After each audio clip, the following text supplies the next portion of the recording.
Students welcome back. मैं doctor विकास राठौर आपका एक बार फिर से स्वागत करता हूं। और हमने पिछले वीडियो के साथ यूजीसी नेट के बारे में सारी जानकारी देने के लिए एक वीडियो सीरीज़ चलाई थी, जिसका फर्स्ट पार्ट अगर आपने नहीं देखा है, जहां पे हमने यूजीसी नेट के बारे में एक ओवरऑल एक इन्फॉर्मेशन दी थी आपको, तो आप हमारे डिस्क्रिप्शन में जो लिंक दे रखा है पहले वीडियो का, उस पर जाकर आप उस वीडियो को देख सकते हैं और उसके बाद इस वीडियो को कंटिन्यू कर सकते हैं। ये हमारा पार्ट सेकंड है। और जैसा कि हमने फर्स्ट वीडियो में बताया था कि यूजीसी नेट का जो सेकंड पेपर होता है, जो सब्जेक्टिव पेपर होता है, उसमें अगर आप इंग्लिश लिटरेचर से तैयारी करना चाहते हैं, तो स्पेशली अगर आप इंग्लिश से हैं तो आप कैसे तैयारी करें, क्या आपकी स्ट्रेटजी होनी चाहिए, क्या इसका सिलेबस है, कौन सी बुक्स पढ़नी है, कितना टाइम देना है, तो इन सभी क्वेश्चंस के जो जवाब हैं हम आज इस क्लास के अंदर, इस वीडियो के अंदर आपको देने वाले हैं। तो शुरू करते हैं आज का वीडियो, जो कि डेडिकेटेड है यूजीसी का जो सेकंड पेपर होता है इंग्लिश लिटरेचर का, उसको समर्पित है। तो इसके पहले आपसे एक गुजारिश है वीडियो में आगे बढ़ने के पहले, कि आज आप जो हमारे इस यूट्यूब चैनल पे आए हैं जिसका नाम है यूनिक इंग्लिश एकेडमी, तो अगर आप इस पर पहली बार आए हैं तो आप इसको लाइक करें, शेयर करें और हमारे वीडियोस को ज़्यादा से ज़्यादा प्रमोट करें। तो आप हमारे वीडियो को सब्सक्राइब करें, लाइक करें और शेयर करें। तो अब हम बढ़ते हैं हमारे मेन टॉपिक की ओर, कि यूजीसी नेट इंग्लिश का जो सेकंड पेपर है, जो इंग्लिश लिटरेचर का है, उसकी तैयारी कैसे करें। और सेम सिलेबस आरपीएससी सेट का भी है, जो आरपीएससी राजस्थान में आरपीएससी जो सेट का एग्ज़ाम करवाती है, जो स्टेट लेवल का है, उसका सिलेबस भी सेम है। तो आप इस वीडियो के माध्यम से आरपीएससी सेट, जिसको आर सेट भी कहते हैं और यूजीसी नेट भी कहते हैं, इन दोनों एग्ज़ाम की अगर तैयारी कर रहे हैं इंग्लिश लिटरेचर से, तो आपको सब कुछ जो आपको चाहिए वो सब आपको इस वीडियो में मिलेगा। तो सीधे सब्जेक्ट के सिलेबस पर जाने से पहले हम थोड़ा सा देख लेते हैं कि पेपर का ओवरव्यू क्या रहता है, कैसे आपको करना होता है। तो देखिए, आप पेपर फर्स्ट होता है जिसके अंदर 50 क्वेश्चंस आते हैं और हर क्वेश्चन है उसके 2 नंबर होते हैं। तो इस तरह से 50 इंटू 2 बराबर ये 100 नंबर का ये पेपर होता है। 100 मार्क्स का ये होता है। और आपको जो ड्यूरेशन मिलती है, टोटल ड्यूरेशन आपको पता है कि पूरे पेपर की कंबाइंड फर्स्ट और जो सेकंड पेपर की है वो 3 आवर्स होती है, 3 घंटे होती है। और आपको यहाँ पे मिलता है पेपर फर्स्ट के लिए 1 घंटा। पेपर सेकंड है वो सब्जेक्ट स्पेसिफिक है, विषय पे आधारित है। और क्वेश्चन होंगे वो उस चॉइजन सब्जेक्ट, आपने जो सब्जेक्ट चुना है, जो भी आपका, यहाँ पर हम इंग्लिश लिटरेचर की बात कर रहे हैं, तो आपके चुने गए सब्जेक्ट जो कि आपका पीजी का सब्जेक्ट है, उस पर आधारित होंगे। पेपर सेकंड है, उसमें 100 क्वेश्चन आपको मिलते हैं और हर क्वेश्चन के 2 मार्क्स हैं। और आपको इसके लिए जो ड्यूरेशन मिलती है वो 2 घंटे मिलती है। तो 3 में से जो 2 घंटे हैं वो आपको सेकंड पेपर के लिए मिलेंगे और 1 घंटा आपको फर्स्ट पेपर के लिए मिलेगा।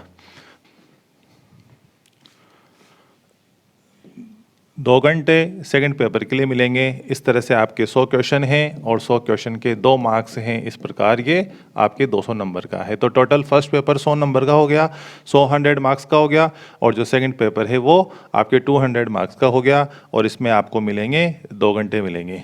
अब आपको मार्क्स सिलेक्शन के लिए कितने चाहिए, तो आपको 40% चाहिए अगर आप जनरल के हैं, मतलब आप अगर सामान्य श्रेणी के हैं। और अगर आप रिजर्व कैटेगरी के हैं तो आपको इसके अंदर 35% चाहिए ईच पेपर, प्रत्येक पेपर के अंदर। यानी पेपर फर्स्ट और सेकंड में आपको जनरल वाले कैंडिडेट्स को 40% मार्क्स चाहिए, फर्स्ट पेपर में भी और सेकंड पेपर में भी। और जो रिजर्व कैटेगरीज हैं, एसटी, एससी, ओबीसी, ट्रांसजेंडर वगैरह, ईडब्ल्यूएस वगैरह, वहाँ पे आपको 35% मार्क्स चाहिए क्वालिफाई करने के लिए। लेकिन ये फाइनल सिलेक्शन नहीं है, केवल इससे आप दौड़ में बने रहेंगे, जैसा मैंने आपको पहले बताया था। और कट ऑफ जाती है हर कैटेगरी की, रिजर्वेशन पॉलिसी भी इसके अंदर, और रिजर्वेशन के अनुसार हर कैटेगरी की अलग अलग कट ऑफ होती है। और वहाँ पे वही व्यक्ति सस्टेन कर सकता है जिसने पहले 40% या फिर रिजर्व कैटेगरी वालों ने 35% मार्क्स सिक्योर किए हैं दोनों पेपर में, वही इस दौड़ में बने रहते हैं। तो उसके बाद फाइनल कट ऑफ जाती है, उसी के आधार पे आपका नेट एग्ज़ाम क्लियर होता है।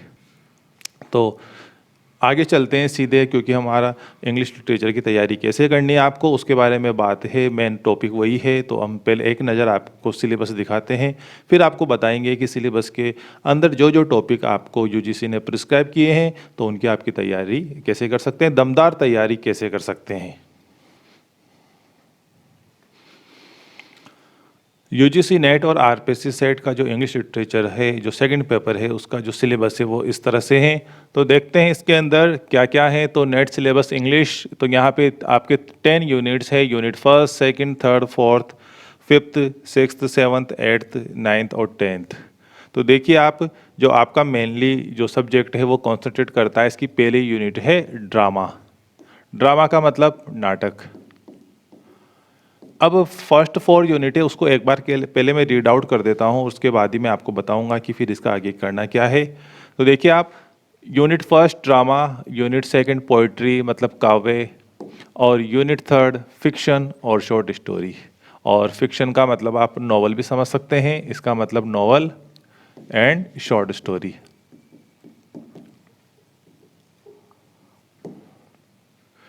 Unit 4 is about non-fictional prose. And what is non-fictional prose? It a prose piece that has been written on the some realistic event or realistic topic. किसी यथार्थवादी या किसी वास्तव में घटित हुई घटना के बारे में या किसी यथार्थ की स्थिति को बताने वाला जो वर्क होता है उसको बोलते हैं हम नॉन फिक्शनल। और जबकि फिक्शनल क्या होता है? Fictional work is based on the imagination and fantasy, यानी कल्पना के ऊपर जो आधारित होता है उसको हम क्या बोलते हैं? Fiction. And mostly novels are written on the fictional stories, काल्पनिक कहानियों पे लिखे जाते हैं novel. And non fictional prose अलग है।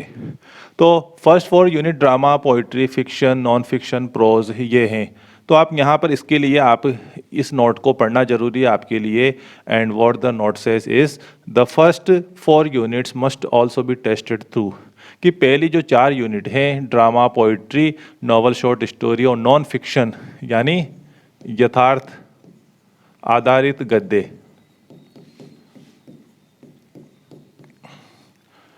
तो फर्स्ट 4 यूनिट है also must also be tested, इसकी जांच की जाएगी थ्रू कॉम्प्रीहेंशन पैसेज।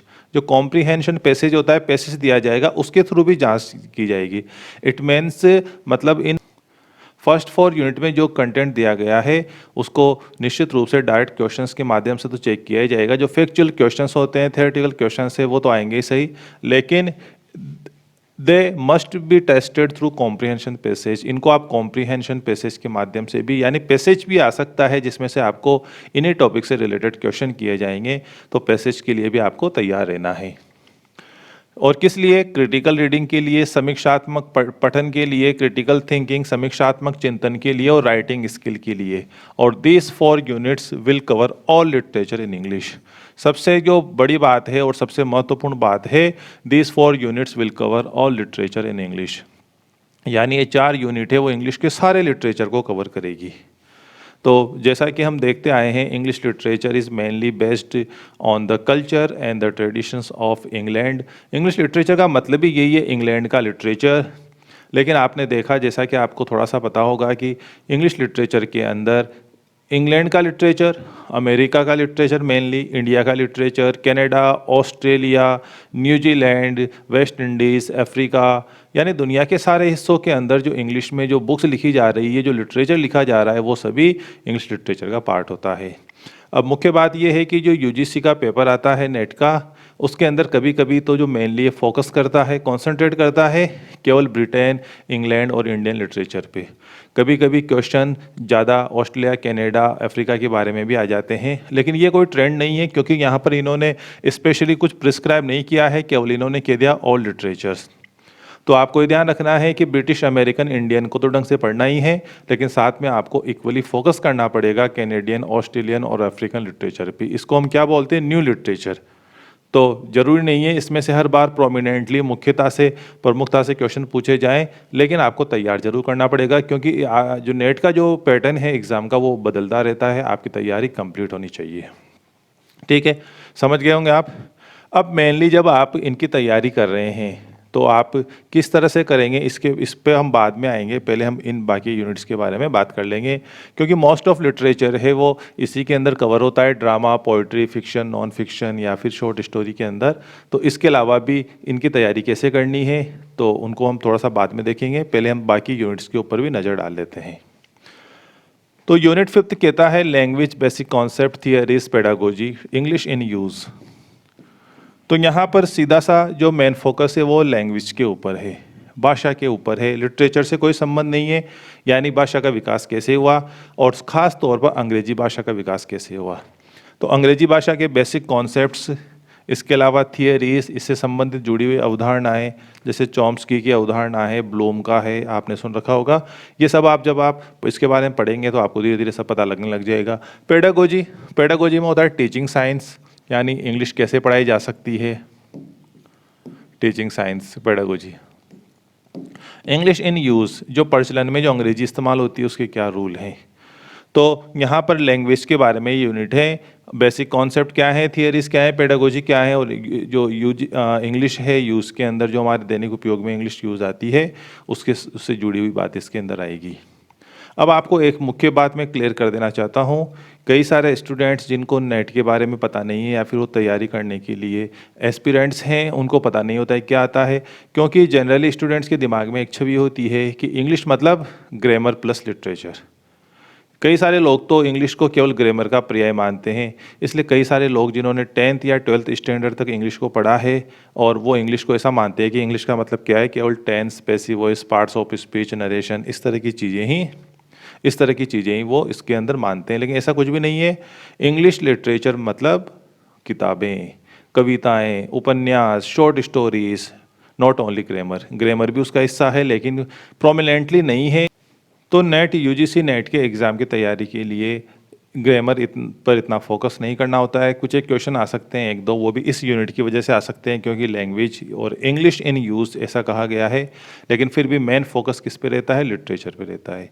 इसलिए जो आप टेंस, पैसिव वॉइस, नरेशन और पार्ट्स ऑफ स्पीच, प्रेपोजिशन जैसे टॉपिक्स को इंग्लिश मानते हो तो ये आपकी गलत बात है। आपको अब लिटरेचर पे फोकस करना पड़ेगा, और वो जो कन्वेंशनल या ट्रेडिशनल जो फॉर्म था इंग्लिश का, जिसने आपको इंग्लिश मान लिया था 10th स्टैंडर्ड या 12th स्टैंडर्ड के हिसाब से, वो अब यहाँ पर काम नहीं कर पाएगा। यहाँ पे आपको लिटरेचर पढ़ना पड़ेगा और बहुत ज़्यादा पढ़ना पड़ेगा, महासागर की जैसे पढ़ना पड़ेगा।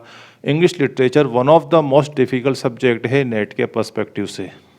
ध्यान रखना, आप आसपास देखोगे, अगर आप एक सर्वे करोगे तो आप अगर 100 लोगों से मिलोगे जिन्होंने नेट कर रखी है तो इंग्लिश के नेट केवल एक दो ही मिलेंगे। इंग्लिश में नेट बहुत ही कम लोगों से क्लियर होती है, और ख़ास तौर पर हमारे एरिया के अंदर, खासकर राजस्थान में या फिर कई सारे जो हिंदी भाषी जो हमारे स्टेट्स हैं वहाँ पर नेट बहुत मुश्किल से होता है। मेजरली जो नेट इंग्लिश में क्रैक करते हैं वो साउथ के लोग करते हैं या फिर दिल्ली वाले एरिया से करते हैं।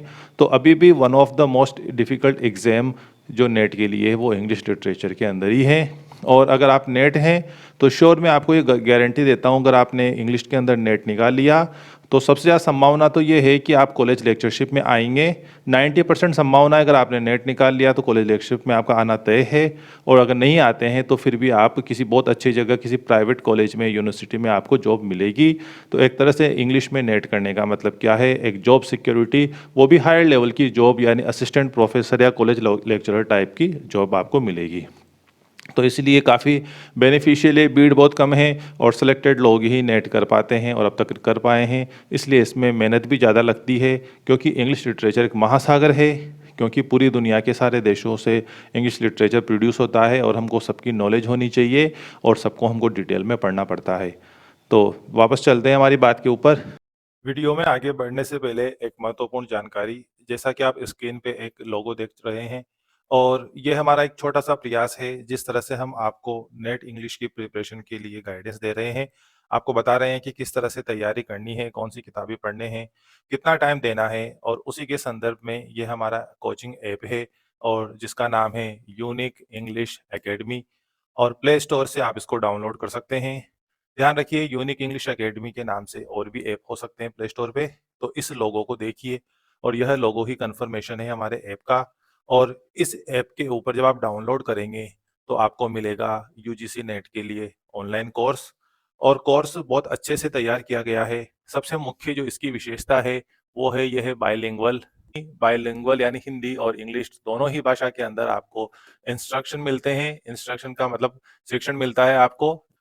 तो हमारे यहाँ स्पेशली जो लोकल जो इंडियन स्टूडेंट्स हैं उनको इंग्लिश में पढ़ने में ज़्यादा दिक्कत आती है, और ख़ास तौर पर जितनी भी बड़ी कोचिंग्स हैं जो ऑनलाइन कोर्स करवाते हैं यूजीसी नेट का, उनका मीडियम जो होता है इंस्ट्रक्शन का वो ज़्यादातर इंग्लिश होता है, और बच्चे हैं जो थोड़ा कंफर्टेबल महसूस नहीं कर पाते हैं। इसलिए स्थानीय बच्चों की डिमांड की पूर्ति करने के लिए हमने यह एक बहुत ही यूनिक यूजीसी नेट इंग्लिश का ऑनलाइन कोर्स तैयार किया है और आप इसको पढ़ के काफ़ी कंफर्टेबल महसूस करेंगे। और देखिए आप इस पे आपको क्या मिलेगा, लगभग 170 के प्लस आपको वीडियोस मिलेंगे यानी क्लासेस मिलेंगी,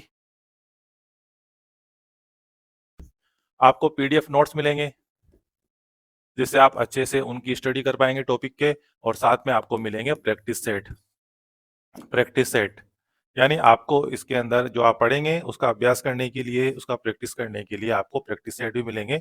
लगभग 30 के लगभग प्रैक्टिस सेट हमने इसके अंदर डाले हैं।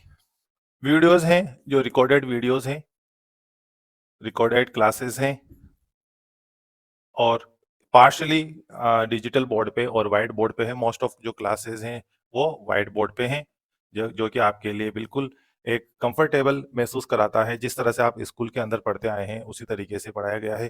साथ में जो लेटर वीडियोस हैं वो फिर बाद में डिजिटल बोर्ड पे हैं, जैसा कि आप जिस तरह से आप इस वीडियो को देख रहे हैं उसी तरह डिजिटल बोर्ड पे वो रिकॉर्ड किए गए हैं। तो बाइलिंगुअल कोर्स है, 170 के लगभग वीडियो क्लासेस हैं, पीडीएफ हैं, प्रैक्टिस सेट हैं, रिकॉर्डेड क्लासेस हैं, व्हाइट बोर्ड पर और डिजिटल बोर्ड यानी मिक्स्ड मेथड में इन क्लासेस को रिकॉर्ड किया गया है। अब देखते हैं कि आपको ये कोर्स कितने में मिलेगा और कोर्स के साथ साथ क्या फीचर्स हैं और क्या क्या आप इसमें किस किस तरह के टॉपिक्स आप इसके अंदर कवर करते हैं।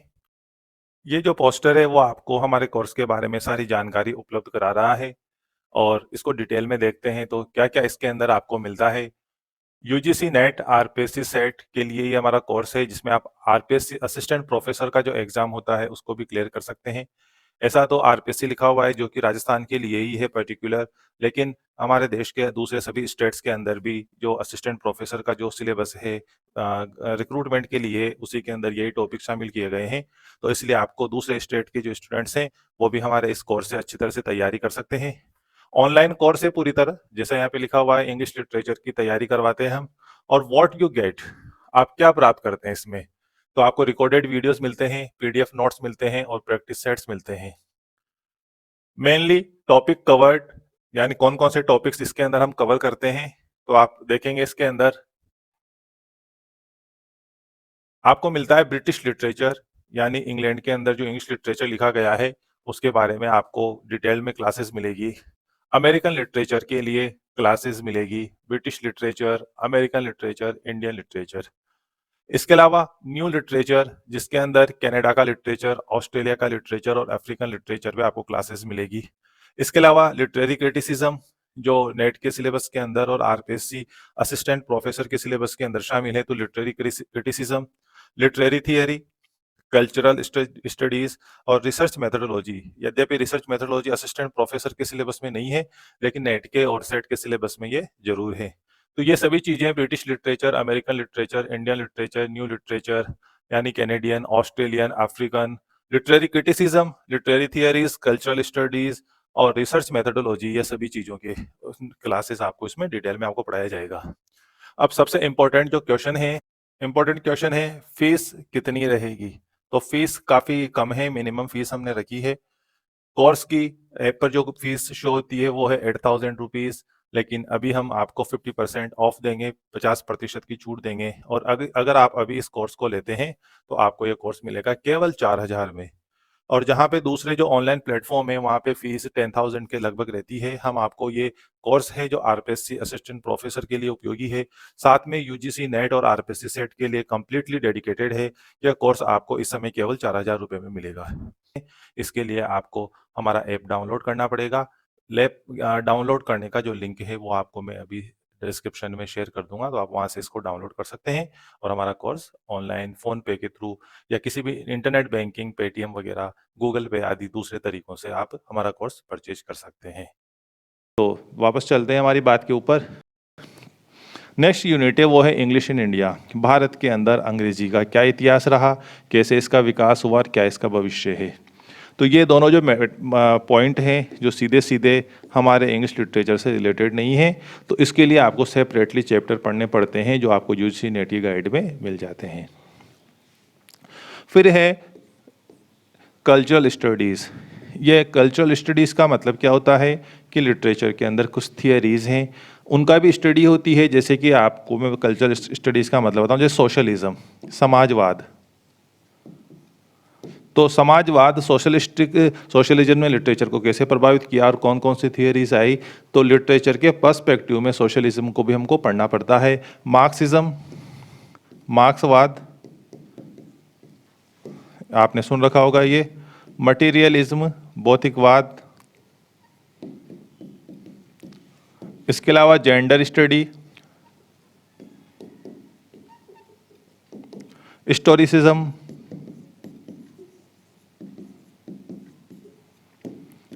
इस तरह के कुछ टॉपिक्स हैं जो कल्चरल स्टडीज कहलाते हैं, जहाँ पे आप हमारी संस्कृति से संबंधित हुई जो प्रमुख अवधारणा है उनको पढ़ते हैं लिटरेचर के पर्सपेक्टिव में। ध्यान रखना, हमको वो थियरीज पढ़ने की ज़रूरत नहीं है जो सोशलिज्म कहता है, मार्क्सिज्म कहता है। उनका कनेक्शन पढ़ना है लिटरेचर से कि किस तरह से कौन से ऐसे क्रिटिक्स हुए हैं, कौन से लोग हुए हैं जिन्होंने अपने वर्क्स इन धारणाओं से जोड़कर उन्होंने लिखे हैं। जेंडर स्टडीज़ का मतलब इसका एक ब्रांच फेमिनिज्म भी है, तो यहाँ मैं फेमिनिज्म भी लिख देता हूँ, यानी स्त्रीवाद। तो इनसे रिलेटेड जो वर्क्स हैं, जो थियरीज है, वो हमको पढ़ने पड़ते हैं, तो इसके लिए आपको तैयारी करनी पड़ती है। कल्चरल स्टडीज़ के लिए सेपरेट सेक्शन है, तो इसके लिए सेपरेट बुक भी आती है जिससे आप तैयारी कर सकते हैं। फिर आता है लिटरेरी क्रिटिसिज्म। लिटरेरी क्रिटिसिज्म को बोलते हैं साहित्यिक समीक्षा। साहित्यिक समीक्षा। अब साहित्यिक समीक्षा का मतलब क्या है, लिटरेरी क्रिटिसिज्म का मतलब क्या है? देखो, आप लिटरेचर से रिलेटेड जो बहुत सारे जो दूसरे एस्पेक्ट्स हैं, जैसे साहित्य क्या है, साहित्य की भाषा कैसी होनी चाहिए, साहित्य में कैरेक्टर कैसे होना चाहिए, लिटरेचर नैतिकवादी होना चाहिए या फिर केवल मनोरंजन का साधन होना चाहिए, इन चीज़ों पे काफ़ी ज़्यादा डिस्कशन होती रही है और हमेशा बहस होती रही है। अलग अलग राइटर्स ने अलग अलग अपने व्यू दिए हैं। तो बहुत सारे राइटर, जिसकी शुरुआत प्लेटो से और एरिस्टोटल अरस्तु से होती है, उसके बाद जॉन ड्राइडन इंग्लिश के अंदर हैं, अलेक्जेंडर पोप हैं, जोसेफ एडिसन हैं और टी.एस. एलियट है, वॉल्टर पेटर हैं। बहुत सारे ऐसे राइटर्स हुए हैं, बहुत सारे ऐसे क्रिटिक्स हुए हैं जिन्होंने अपने विचार इन चीज़ों पे किए हैं। तो एक तो होता है क्रिएटिव वर्क जो लिटरेचर में होता है, जब आप पोएम लिखते हैं, नॉवल लिखते हैं, फिक्शन लिखते हैं, इस तरह की चीज़ें लिखते हैं, आप ड्रामा लिखते हैं, ये तो हो गया क्रिएटिव वर्क। इनसे रिलेटेड जो पॉइंट्स हैं उनके ऊपर जो डिस्कशन है उसको क्रिटिसिज्म बोलते हैं। तो क्रिटिसिज्म एक अलग सेपरेट ब्रांच है जिसके आपको सेपरेट स्टडी करनी पड़ती है। एक है literary theory post world war second, यानी द्वितीय विश्व युद्ध के बाद जो लिटरेरी थियरीज आई उसको।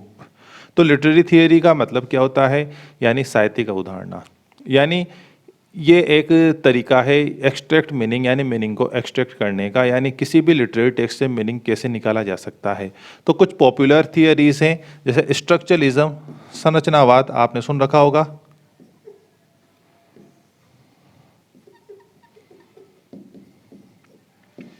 स्ट्रक्चरलिज्म सुना होगा आपने, इसको ऊपर कर देते हैं। डीकंस्ट्रक्शन,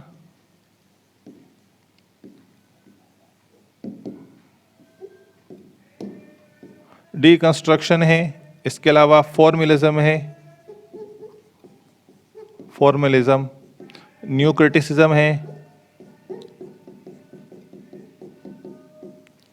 ये कुछ तरीके हैं जो कि लिटरेचर के अंदर रहे हैं और ये टेक्स्ट का जो मीनिंग होता है उसको क्रैक करने के तरीके बताते हैं कि कोई भी लिटरेरी टेक्स्ट होता है उसका अर्थ कैसे निकाला जा सकता है।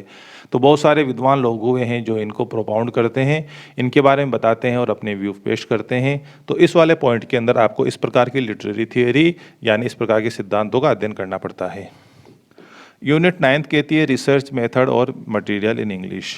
रिसर्च यानी शोध कार्य, तो यहाँ पर शोध के बारे में भी आपको एक यूनिट दी गई है। ये यूनिट आपके असिस्टेंट प्रोफेसरशिप के अंदर नहीं है, उसके सिलेबस के अंदर, ये केवल यहाँ पर नेट और सेट के एग्ज़ाम के लिए है। रिसर्च यानी शोध कार्य, जैसे कि आप पीएचडी की डिग्री लेते हैं तो ये एक रिसर्च वर्क है, यानी किसी भी चीज़ का जो एग्जिस्टिंग नॉलेज है, जो विद्यमान ज्ञान है, उसको हम आप खंगालते हैं, उसका विश्लेषण करते हैं और एक आपकी नई अवधारणा तैयार करते हैं, एक नया निष्कर्ष निकालते हैं, नई चीज़ खोजते हैं, उसको रिसर्च कहते हैं। तो शोध कार्य जो एमफिल है, पीएचडी की डिग्री है, ये कम्प्लीटली रिसर्च के ऊपर बेस्ड है।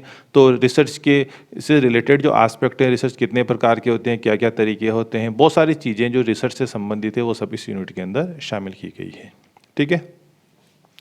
तो ये 10 यूनिट्स है। अब सबसे मुख्य बात ये है कि drama, poetry, fiction, short story, non fiction, prose, जो फर्स्ट 4 यूनिट है जिसमें सभी प्रकार का लिटरेचर शामिल होता है, British, American, Indian, Australian, Canadian, African, New Zealand, सभी तरह का। तो इन सभी देशों से जो राइटर्स आते हैं, जो वर्क्स लिखते हैं, उनसे रिलेटेड क्वेश्चंस आते हैं। अब मेनली क्वेश्चंस किस तरह के आते हैं जिसकी आपको तैयारी करनी है वो मैं आपको बता देता हूँ एक बार। हम इस प्लेटफॉर्म पे UGC net, RPSC assistant professor या आरपीएससी सेट एग्जाम के अलावा जो कि इंग्लिश का एग्जाम है, इसके अलावा इंग्लिश से रिलेटेड काफ़ी सारे दूसरे जो एग्जाम है जो राजस्थान के अंदर आयोजित किए जाते हैं, उनके वेरियस जो कोर्सेज हैं उनको भी अवेलेबल कराते हैं। काफ़ी मिनिमम हमारी प्राइस है। तो आप देख सकते हैं हम कौन कौन से कोर्स उपलब्ध कराते हैं। तो राजस्थान के अंदर होने वाला 3rd ग्रेड टीचर एग्जाम होता है, जिसको हम अध्यापक लेवल 2nd अंग्रेजी कहते हैं, या रीट मेंस भी जिसको कहा जाता है, उसका भी कोर्स अवेलेबल कराते हैं। फीस काफ़ी मिनिमम है। जनरल इंग्लिश जो सभी प्रकार के एग्जाम के लिए काफ़ी महत्वपूर्ण होती है, ये भी कोर्स हमारे पास अवेलेबल है। इसकी फीस 11999 है। और यूजीसी नेट, आरपीएससी सेट जिसके बारे में अभी हमने बात की, और उसका कोर्स अवेलेबल है। इसके अलावा school lecture, RPSC school lecture जो एग्जाम होता है राजस्थान के अंदर, जो सीनियर सेकेंडरी स्कूल्स के अंदर इंग्लिश के टीचर अपॉइंटेड होते हैं, उनके सिलेक्शन के लिए जो कोर्स है RPSC first grade teacher course भी इसको कहते हैं, या स्कूल लेक्चरर इंग्लिश, स्कूल व्याख्याता अंग्रेजी विषय, फर्स्ट ग्रेड टीचर इंग्लिश, इसका कोर्स भी ऑनलाइन कोर्स हमारे पास अवेलेबल है। साथ में आरपीएससी 2nd ग्रेड टीचर जो कि सेकेंडरी स्कूल के अंदर 9th और 10th को पढ़ाते हैं, उन टीचर्स, सीनियर टीचर भी जिनको कहा जाता है। तो सीनियर टीचर इंग्लिश अंग्रेजी भाषा में आरपीएससी 2nd ग्रेड टीचर है, उसका कोर्स हमारे पास अवेलेबल है। साथ में रीड इंग्लिश, जो रीट का एग्जाम होता है, जो राजस्थान में जो 3rd ग्रेड टीचर्स बनते हैं, उन टीचर्स के लिए जो प्री एलिजिबिलिटी है, उस एलिजिबिलिटी को हासिल करने के लिए रीट का एग्जाम होता है। वहाँ पर लैंग्वेज सेकंड के अंदर जो इंग्लिश आता है, इंग्लिश सब्जेक्ट आता है, 30 क्वेश्चंस आते हैं। उसके लिए भी हमारा एक स्पेशल कोर्स है, और इसकी फीस भी केवल 1000 रुपये है। तो ये जो सारे कोर्स मैंने आपको बताए, ये सभी इंग्लिश से ही रिलेटेड है। हमारी संस्था यूनिक इंग्लिश एकेडमी इंग्लिश को डेडिकेटेड एक प्रीमियर इंस्टीट्यूट है। और आप यहाँ से राजस्थान के अंदर, स्पेशली राजस्थान के अंदर अगर आप रहते हैं, आप राजस्थान के स्टूडेंट हैं, राजस्थान के एग्जाम देते हैं, तो इंग्लिश की एक कंप्लीट जो तैयारी हो आप हमारे ऐप के माध्यम से कर सकते हैं। और यहाँ पे RPSC first grade, 2nd grade, UGC NET, general English, REET mains, यारी 3rd grade teacher, REET pre, इन सभी एग्जाम की तैयारी कर सकते हैं इंग्लिश सब्जेक्ट से। तो बढ़ते हैं अब हमारे वीडियो की ओर वापस से, जहां हम बात कर रहे थे यूजीसी नेट की तैयारी कैसे करें इस टॉपिक पर। तो चलते हैं। अब मेनली क्वेश्चंस किस तरह के आते हैं जिसकी आपको तैयारी करनी है वो मैं आपको बता देता हूं एक बार। तो क्वेश्चन देखो, आप जब भी किसी एक राइटर को आप पढ़ो, कोई भी राइटर लिया आपने, विलियम शेक्सपियर फॉर एग्जांपल, या फिर टीएस एलियट, विलियम वर्ड्सवर्थ, किसी को भी लिया, तो मेनली उनसे रिलेटेड आपको क्या पढ़ना है। क्योंकि स्टूडेंट अक्सर हमको पूछते हैं कि क्या उसका जो इंडिविजुअल बैकग्राउंड है, जो उसकी पर्सनल लाइफ है, क्या उसके बारे में भी हमको पढ़ना है। तो मैं कहूँगा नहीं पढ़ना है। मेनली आपको उसके बारे में क्या पढ़ना पड़ता है, देखो आप उसके किसी भी राइटर के वर्क्स को पढ़ना पड़ता है। ठीक है, वर्क्स कौन कौन से हैं, वर्क्स के अलावा उसको कोई अवार्ड वगैरह मिला वो पढ़ना पड़ता है। और उसकी अगर कोई टेक्निक है, राइटिंग टेक्निक उसने कुछ दी है, तो उसके बारे में आपको जानना जरूरी है। जैसे इंग्लिश के अंदर जेम्स जॉयस, वर्जीनिया वुल्फ, ये सब स्ट्रीम ऑफ कॉन्शियसनेस टेक्निक के लिए जाने जाते हैं। तो जब भी आप जेम्स जॉयस या वर्जीनिया वुल्फ को पढ़ेंगे तो आपको फिर इस टेक्निक के बारे में पता होना चाहिए। फॉर एग्जांपल, आप जेएम हॉपकिंस को जब पढ़ते हैं, तो जेएम हॉपकिंस ने इंग्लिश के अंदर कर्टल सोनेट दिया है, स्प्रंग रिदम दी है, और इन स्केप का कॉन्सेप्ट दिया है। तो अगर आप उसको पढ़ रहे हैं और इस चीज़ को नहीं पढ़ रहे हैं तो फिर इसका कोई मतलब नहीं है। तो आपको मेन तो वर्क्स के बारे में पढ़ना है कि क्या क्या उन्होंने लिखा, अवार्ड क्या क्या उनको मिले, अगर मिले हैं तो टेक्निक क्या है उनकी राइटिंग की, वो आपको ध्यान रखना है। इसके अलावा एक और चीज़ आपको ध्यान रखनी है राइटिंग टेक्निक के अलावा, इसको मैं हटा देता हूँ थोड़ा सा, नॉवल शॉर्ट स्टोरी को जगह हो जाएगी। एक आपको पढ़ने हैं उनके important works in detail, important work in detail. अब डिटेल्स का मतलब क्या है, उसकी थीम, उसके कैरेक्टर, प्लॉट, इस तरह की चीज़ों को भी आपको जानकारी रखनी है। एक नेक्स्ट चीज़ है क्रोनोलॉजिकल ऑर्डर,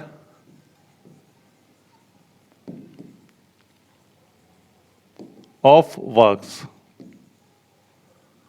देखो आप, क्रोनोलॉजिकल ऑर्डर यानी उसने जो अपने वर्क्स लिखे हैं उनका ऑर्डर क्रम क्या रहा। तो कई बार क्वेश्चन ऐसे आते हैं कि कोई भी राइटर दे देते हैं और उनके वर्क्स दे देते हैं, कोई भी नॉवल हो सकता है, ड्रामा हो सकता है, कुछ भी हो सकता है। इनको आप क्रोनोलॉजिकल ऑर्डर में जमाएं, यानी इनको जमाएं कि पहले कौन सा आया था, फिर कौन सा आया, फिर कौन सा आया, कौन सा आया। इनका जो ईयर होता है, जो सन होता है, उसके हिसाब से हमको इनको जमाना पड़ता है। और ज़रूरी नहीं है एक ही राइटर के सारे वर्क्स हों, कई बार अलग अलग राइटर्स के डिफरेंट वर्क्स भी आ जाते हैं वहाँ पर। तो डिफरेंट वर्क्स आते हैं तो उनको भी आपको क्रोनोलॉजिकल ऑर्डर में जमाना पूछा जा सकता है। तो मेनली देखो, आप जब किसी एक राइटर को पढ़ रहे हो तो आपको क्या क्या पढ़ना चाहिए, उसके वर्क्स के बारे में पढ़ना चाहिए, उसको कोई अवार्ड वगैरह मिला है उसके बारे में पढ़ना चाहिए, उसकी टेक्निक, राइटिंग टेक्निक पढ़नी चाहिए, उसके इंपॉर्टेंट वर्क्स। सारे वर्क्स तो इंपॉर्टेंट नहीं होते हैं। मैं अपने ऐप पे, हमारे कोर्स के अंदर भी हमने बताया है कि कोई भी राइटर अगर मान लो 25 नॉवल उसने लिखे हैं तो कौन से 2-3 नॉवल ज़्यादा फेमस हैं। तो ऐसे फेमस वर्क्स को आप पढ़िए डिटेल में, थीम भी ध्यान रखिए, उनके कैरेक्टर, मेन कैरेक्टर्स हैं उनको भी ध्यान रखिए। सारे कैरेक्टर्स तो जरूरत नहीं है, मेन जो कैरेक्टर हैं उनको आप ध्यान रख लीजिए, मेन कैरेक्टर्स। प्लॉट, कहानी क्या है वो भी ध्यान रखिए, और क्रोनोलॉजिकल ऑर्डर भी आप ध्यान रखना चाहिए। ठीक है, एक और बात ध्यान रखेंगे आप उस राइटर की लिटरेरी बैकग्राउंड। लिटरेरी बैकग्राउंड का मतलब है कि वो कौन से लिटरेरी पीरियड से आता है। इससे क्या होता है कि इसको हमको आइडिया हो जाता है कि वो किस समय का है। जैसे कि अभी जॉन मिल्टन की बात करें तो जॉन मिल्टन कैरोलाइन एज में और अर्ली रेस्टोरेशन एज के अंदर थे और वो लिख रहे थे। तो हमको जब पता लगता है कि ये रेस्टोरेशन एज से हैं तो हम उसको आइडेंटिफाई कर पाते हैं कि उस समय कौन कौन से लिटरेरी ट्रेंड्स चल रहे होंगे, उस समय क्या क्या चल रहा होगा। ये सब बातें आपको उससे पता लग जाती है। तो ये बातें आप ध्यान रखेंगे। ठीक है, तो अब इसको पढ़ने के लिए क्या करें। Drama, poetry, fiction, first 4 unit है जो सबसे इम्पोर्टेंट है। इसको पढ़े कहाँ से। तो देखो आप, इंग्लिश के अंदर सबसे मुख्य समस्या ये आती है जो मैंने कई सारे स्टूडेंट को फेस किया है। स्टूडेंट पूछते हैं कि हमें नेट की तैयारी करनी है, अच्छे से करनी है, बस आप बताइए कि कैसे करनी है। अब दिक्कत यह है कि नेट का जो इंग्लिश का जो सिलेबस है वो इतना वास्ट है। अगर हम उनको कोई गाइड या कोई बड़ी बुक सजेस्ट करते हैं तो सबसे पहले समस्या आती है कि शुरू कहाँ से करें, क्योंकि वो बुक इतनी बड़ी होती है और बच्चे के पास बैकग्राउंड भी नहीं है, तो फिर वो पढ़े कैसे उसको। सबसे बड़ी समस्या ये है। तो इसका सॉल्यूशन तो एक ही है कि आप पहले बड़ी चीज़ पर ना जाएं, पहले छोटी चीज़ से जाएं। आप पहले ओवरऑल एक 10-20 पेज के अंदर इंग्लिश लिटरेचर की समरी देखें। और इसको कैसे देख पाएंगे आप, विकीपीडिया के ऊपर इंग्लिश लिटरेचर अगर आप सर्च करेंगे गूगल पे तो विकीपीडिया वेबसाइट का एक आर्टिकल निकलेगा इंग्लिश लिटरेचर का, जिसके आप प्रिंट निकलवा लीजिए। 25 से 30 पेज का वो निकलता है, तो आप उसको पढ़िए। बिल्कुल मेरी बात मानिए आपकी, आप विश्वास नहीं करेंगे कि उस 25-30 पेज पे पढ़ने से आपका बिल्कुल व्यू ही चेंज हो जाएगा। जितना आपने इंग्लिश लिटरेचर पढ़ा है आप सोचेंगे कि इसका तो दायरा काफ़ी ज़्यादा है, क्योंकि वो एक 30 पेज का जो आर्टिकल है वो सभी चीज़ को कवर करता है, अमेरिकन, ब्रिटेन, इंडियन, सभी को आपको एक ओवरऑल एक जिस्ट दिखा देगा। लिटरेरी क्रिटिसिज्म, लिटरेरी थियरी सबके बारे में बता देगा। तो आपको एक 30 पेज के अंदर आपको मिल जाएगा कि मुझे पढ़ना क्या है और उसका दायरा क्या है। फिर उसके बाद उस 25-30 पेज से ही मैं आपको सीधे ही 700 पेज की बुक की ओर नहीं ले जाऊंगा। आप एक छोटी बुक और रखिए। तो इंग्लिश लिटरेचर नेट के लिए उपकार पब्लिकेशन की और इसके अलावा प्रतियोगिता साहित्य की एक गाइड आती है जो बिल्कुल पतली होती है, छोटी होती है, जिसमें लगभग 200 पेज या 150 पेज होते हैं। इसको आप लीजिए उस विकीपीडिया के आर्टिकल के बाद। तो विकीपीडिया के आर्टिकल के अलावा आप britannica.com है, britannica.com काफ़ी मतलब एक ट्रस्टेड एक वेबसाइट है। वहाँ से भी इंग्लिश लिटरेचर का आर्टिकल निकालिए, उसको भी पढ़ सकते हैं आप। लेकिन एक ही पढ़िए दोनों में से, या तो ब्रिटेनिका वाला या विकीपीडिया वाला इंग्लिश लिटरेचर का। विकीपीडिया के आर्टिकल के बाद इस तरह से एक छोटी बुक लीजिए और उस बुक को आप कर लीजिए, उसको पढ़िए। मतलब इंग्लिश में नेट की स्टडी करने के लिए आपको कम से कम 1 साल डेडिकेटेड होकर पढ़ना पड़ेगा। और ये बिल्कुल भी एक्सपेक्ट नहीं कीजिए आप कि एक बार आप ढंग से तैयारी करेंगे 3 महीने 4 महीने और आप नेट का एग्ज़ाम क्रैक कर लेंगे। इंग्लिश से काफ़ी टफ है। हो जाता है तो बहुत अच्छी बात है, कुछ बिरले ही लोग कर पाते हैं, लेकिन नहीं हो पाता है तो आप अगले चांस की ओर देखिए। कई सारे लोग अपने आसपास मिलेंगे जिन्होंने 5-5, 6-6 बार, 10 बार नेट का एग्ज़ाम दिया हुआ है इंग्लिश से, लेकिन अभी तक उनका क्लियर नहीं हुआ है। तो आप इस बात को मैं आपको डराने के लिए नहीं कह रहा हूँ, केवल डिफ़िकल्टी लेवल बताना चाह रहा हूँ मैं आपको कि कितना टफ है। तो आप 1 साल बिल्कुल डेडिकेटेड होकर पढ़िए।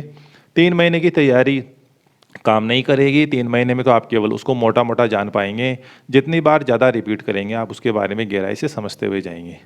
तो विकिपीडिया का आर्टिकल या ब्रिटेनिका का आर्टिकल, उसके बाद उपकार या प्रतियोगिता साहित्य की जो बुक है, जो छोटी बुक आती है वो, उसके बाद आप नेट की गाइड लीजिए कोई और नेट की गाइड अब आएगी मोटी सी, जो 500 600 700 पेज की आएगी, जो अलग अलग पब्लिकेशन की है। ट्रू मैन की भी आती है, एक ध्यान रखो नाम, ट्रू मैन। इसके अलावा एक प्रेम शंकर पांडे की भी आती है, राइटर है प्रेम शंकर पांडे। एक पॉपुलर मास्टर गाइड आती है एच.एस. भाटिया की, एच.एस. भाटिया। इसके अलावा अरिहंत पब्लिकेशन की भी आती है। तो एक बार आप स्टेशनरी की स्टॉल पे जाके आपके हिसाब से जो भी सूटेबल लगे, जिसकी भी फ़ॉन्ट, साइज़, लैंग्वेज, ये आप एक बड़ी किताब लेंगे और लगभग 500 से 700 पेज। अब इसको पढ़ने में, एक बार पढ़ने में आपको 1 डेढ़ महीना लग जाएगा, तो कम से कम 2-3 बार पढ़नी पड़ेगी, तब आपके दिमाग में वो चीज़ें बैठ पाएंगी। लिटरेरी हिस्ट्री भी कवर करनी है, किस तरह से सीक्वेंस वाइज कौन से ट्रेंड्स आए, कौन से राइटर्स आए, उन्होंने क्या लिखा, इस तरह से आपको ऊपर से शुरू करते हुए बिल्कुल मॉडर्न टाइम तक धीरे धीरे आपको आगे बढ़ना पड़ेगा।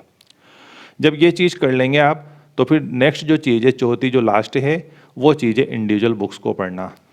अब जो आपको यूनिट दी है, तो ये सारी यूनिट्स नेट की गाइड के अंदर तो सारी चीज़ें आपको मिल जाएगी, लेकिन चूंकि सारे यूनिट्स को एक ही बुक से कवर किया गया है, तो उसमें थोड़ी सी कमी रहेगी। अगर आप और ज़्यादा पढ़ना चाहते हैं, और पढ़ना ही पड़ेगा मेरे ख्याल से, और डिटेल में हर चीज़ के अंदर जाना चाहते हैं, क्योंकि आप नेट एग्ज़ाम करके ही बैठेंगे नहीं, आपको असिस्टेंट प्रोफेसर का एग्ज़ाम भी देना है आगे, तो उस एग्ज़ाम को क्लियर करने के लिए आपको गहराई से पढ़ना ज़्यादा अच्छा है। तो फिर आप इंडिविजुअल बुक्स खरीदीजिए। आप देखो, आप cultural studies, literary, criticism, theory, इसकी तो एक सिंपल बुक मिल जाएगी आपको, तीनों जिसमें एक साथ आ जाएंगे। और अगर आप चाहेंगे तो इसके लिए अलग अलग बुक भी ले सकते हैं, तो आप गूगल पे सर्च कर लीजिए, और या फिर आप बुक स्टॉल पे भी देख सकते हैं कि क्रिटिसिज्म और लिटरेरी थियोरी की कोई बुक है। तो नॉर्मल ज़्यादा मोटी बुक नहीं आएगी, लगभग 100-150 पेज की बुक आएगी, लेकिन उसको आपको गहराई से पढ़िए। पीटर बेरी की भी आती है एक बुक कल्चरल स्टडीज़ की, नारायण स्वामी की भी आती है एक, तो ये सब बुक्स हैं वो काफ़ी अच्छी अच्छी हैं। प्रमोद कुमार की भी आती है, ये सब आप पढ़ें। तो प्रमोद कुमार की, पीटर बेरी की और नारायण स्वामी की, ये सब किताबें अच्छी आती हैं, इनको आप पढ़ सकते हैं। इसके अलावा रिसर्च के लिए भी एक सेपरेट बुक लेनी पड़ेगी आपको, लेकिन रिसर्च में इतना डीप नहीं आता है, तो मुश्किल से 25-30 पेजेस के अंदर रिसर्च आप क्लियर कर सकते हो। तो रिसर्च मेथडोलॉजी की बुक आप अलग से ले सकते हैं, वरना नहीं लें तब भी चल जाएगा, क्योंकि नेट के गाइड में भी इतना सफिशेंट मटेरियल आ जाता है जिससे आप रिसर्च कवर कर सकते हैं। तो ये कहूँगा कि ये यूनिट 5 लैंग्वेज, इंग्लिश और रिसर्च, ये सब आप गाइड से कर सकते हैं। तो मैं यहाँ पे जी लिख देता हूँ, जी का मतलब इसको आप गाइड से क्लियर कर लेंगे। 3 चीज़ें आप गाइड से क्लियर कर सकते हैं, और ये तीनों चीज़ों की एक सेपरेट बुक ले आइए। अब जो सबसे मुख्य बात है लिटरेचर, तो इसके लिए आपको अलग से बुक खरीदनी पड़ेगी। तो लिटरेरी हिस्ट्री की कई सारी किताबें हैं, एल्बर्ट की जो किताब हैं, हडसन की जो किताब हैं, आपने सुन रखी होगी, काफ़ी सारी किताबें मिल जाएगी। लेकिन उसमें सबसे बड़ी कमी जो मुझे नज़र आती है वो ये है कि ये जो किताबें हैं लिटरेरी हिस्ट्री की, वो काफ़ी मोटी होती है, और लोग आपको इन्हीं को सजेस्ट करेंगे, और आप उन पर आँख मूंद कर विश्वास करके उनको ले भी आएंगे, लेकिन वो केवल ब्रिटिश लिटरेचर को ही क्लियर करती है, ब्रिटिश लिटरेचर को, वो अमेरिकन इंडियन को नहीं करती है। तो ब्रिटिश लिटरेचर केवल एक यूनिट है या एक पार्ट है, केवल ऐसे बड़ा पार्ट तो है, लगभग पूरे आपका नेट के सिलेबस को 50% तो कवर करता ही है, लेकिन फिर भी वो मेरे ख्याल से पूरे अमेरिकन इंडियन काफ़ी सारा दूसरा लिटरेचर भी है, तो उसको भी कवर करनी चाहिए। तो इसके लिए आप ब्रिटिश लिटरेचर के लिए आप बुक पढ़ सकते हैं, और इसके लिए आप हडसन की बुक ले आइए। और बुक्स के अंदर एक और बात मैं आपको बता देता हूँ कि जो बुक आएगी उसके अंदर आप ऐसा मत समझना कि राइटर वाइज वो आती है। ऐसा नहीं है कि विलियम शेक्सपियर एक साथ मिल गया आपको, फिर जॉन मिल्टन मिल गया, विलियम वर्ड्सवर्थ मिल गया, नहीं। लिटरेरी हिस्ट्री क्रोनोलॉजिकल चलती है। अगर पहले एक शेक्सपियर का एक प्ले आया है और उसके उसी साल अगर कोई क्रिस्टोफर मार्लो का भी कोई प्ले आया है, तो दोनों को साथ साथ ही रखा जाएगा, वो ईयर वाइज आगे बढ़ेगी। तो आपको खुद को देखना पड़ेगा कि शेक्सपियर का एक वर्क वहाँ पर है, एक वहाँ पर है, क्योंकि वो ईयर के हिसाब से आगे बढ़ती है। लेकिन ख़ास बात ये होती है कि वहाँ पर जैसे कि कोई ड्रामा है शेक्सपियर का, उसके बारे में डिस्कशन है, तो उसमें थोड़ी सी कहानी भी बता देते हैं, कैरेक्टर के बारे में बता देते हैं, तो आपको पता चल जाता है। लेकिन जैसे कि आपने पहले अगर उस लिटरेरी हिस्ट्री की बुक पढ़ने के पहले अगर आपने नेट की गाइड पढ़ रखी है तो आपको आइडिया रहेगा कि शेक्सपियर का नाम आ गया तो इन्होंने कौन कौन से वर्क्स लिख रखे हैं। चाहे वो दूर दूर मिलेंगे आपको बुक में, लेकिन 100% आपको मिल जाएगा। इसलिए उस लिटरेरी हिस्ट्री की बुक को पढ़ने के पहले आपको एक बार नेट की गाइड या फिर उससे छोटी कोई बुक जरूर पढ़नी चाहिए। एक ओवरव्यू के लिए आपको पढ़ना चाहिए। तो इस तरह से आप तैयारी करेंगे। प्रैक्टिस सेट काफ़ी अवेलेबल है मार्केट में, उनको पढ़ते रहें। और पिछले सालों के जो नेट के जो पेपर्स हैं विद आंसर और एक्सप्लेनेशन, उनको भी आप टच कीजिए। उससे आपको जब आप एक क्वेश्चन पढ़ते हैं, उसका आंसर देखते हैं उसमें और उसके साथ एक्सप्लेनेशन देखते हैं, तो दो दूसरी बातें और उनके साथ क्लियर होती है। तो इस तरह से आप अपनी नेट की तैयारी कर सकते हैं। तो जैसा मैंने आपको बताया कि जो मेनली है वो एक तो लिटरेरी हिस्ट्री की जो बुक है उससे आप करेंगे। न्यू लिटरेचर के लिए एक सेपरेट बुक आपको मिल जाएगी अगर आप ढूंढेंगे तो, जिसके अंदर ऑस्ट्रेलिया, कनाडा, अफ्रीका वगैरह ये सब आपको शामिल हो जाएंगे। और फिर भी मैं आपको सजेस्ट करता हूँ कि जो नेट की गाइड आएगी, जो 500 पेज की, 700 पेज की, वही आपको इन सारे टॉपिक को एक साथ क्लियर करेगी। तो आप इंडिविजुअल बुक्स को जाने से पहले एक बार नेट की गाइड देखें। एक और बात कहता हूँ कि नेट की गाइड अपने आप में पूर्ण नहीं है, कंप्लीट नहीं है। वो केवल आपको सारे इन 10 यूनिट का, 10 यूनिट्स का एक अच्छा खासा मटेरियल दे देंगे। अच्छा खासा मतलब 70% तक क्लियर कर देंगे। 70 से अगर आपको आपकी नॉलेज को बढ़ा के अगर 80, 90, 95 तक जाना है तो फिर आपको इंडिविजुअल बुक्स की ओर जाना होगा। कुछ केसेस में उस 70% नॉलेज के साथ यानी नेट की गाइड से भी लोगों ने नेट क्लियर किया है, अगर उनके पास कॉम्प्रिहेंसिव नॉलेज है तो तैयारी इसी तरह से करेंगे। प्रैक्टिस सेट देखते रहें, अपनी तैयारी करते रहें। और देख लो आप, मैंने बता दिया आपको कि फर्स्ट 4 यूनिट्स हैं, इनके अंदर सभी प्रकार का लिटरेचर कवर होता है। इसके लिए आप गाइड पढ़ें, लिटरेरी हिस्ट्री की बुक ले आएँ और न्यू लिटरेचर जो डिफरेंट कंट्रीज से जो लिटरेचर आता है उसको भी आप फोकस रखें। सेपरेट बुक्स भी पढ़ सकते हैं। 3 किताबें, 3 यूनिट 5th, 6th और जो 10th हैं ये गाइड से कर सकते हैं। सफिशेंट मैटर आपको गाइड में मिल जाएगा, नेट गाइड में। और यूनिट 7th, 8th और 9th के अंदर जो क्रिटिसिज्म और लिटरेरी थियोरी और कल्चरल स्टडी से संबंधित है, इसके लिए आपको क्रिटिसिज्म की और लिटरेरी थियोरी की सेपरेट बुक ले आए। तो मैं मानता हूं कि आपने नेट इंग्लिश लिटरेचर के बारे में काफ़ी कुछ जान लिया है और मैं आपको कॉन्ग्रेचुलेशन करता हूं कि आप इससे तैयारी करें। इस स्कीम के हिसाब से प्रैक्टिस करते रहें और नेट का एग्ज़ाम देते रहें। जैसे आपका अनुभव बढ़ता रहेगा और मैं तो यही आशा करता हूं कि आप पहले चांस में ही नेट को क्वालिफाई करें और आगे असिस्टेंट प्रोफेसर का एग्ज़ाम दे के उस एग्ज़ाम को भी क्रैक करके फाइनल सिलेक्शन करवा के आप असिस्टेंट प्रोफेसर बने, कॉलेज लेक्चर बने। और इसी शुभकामना के साथ हम इस क्लास को ख़त्म करते हैं। आई होप आपने अच्छे से मेरी बात को समझा होगा और आप बिल्कुल डेफिनेटली आप आपकी सक्सेस को अचीव करेंगे। और एक फ़ाइनल गुजारिश कि हमारे इस यूट्यूब चैनल को आप बढ़ाते जाइए, हमें एनकरेज कीजिए, लाइक शेयर कीजिए और सब्सक्राइब कीजिए। Thank you very much.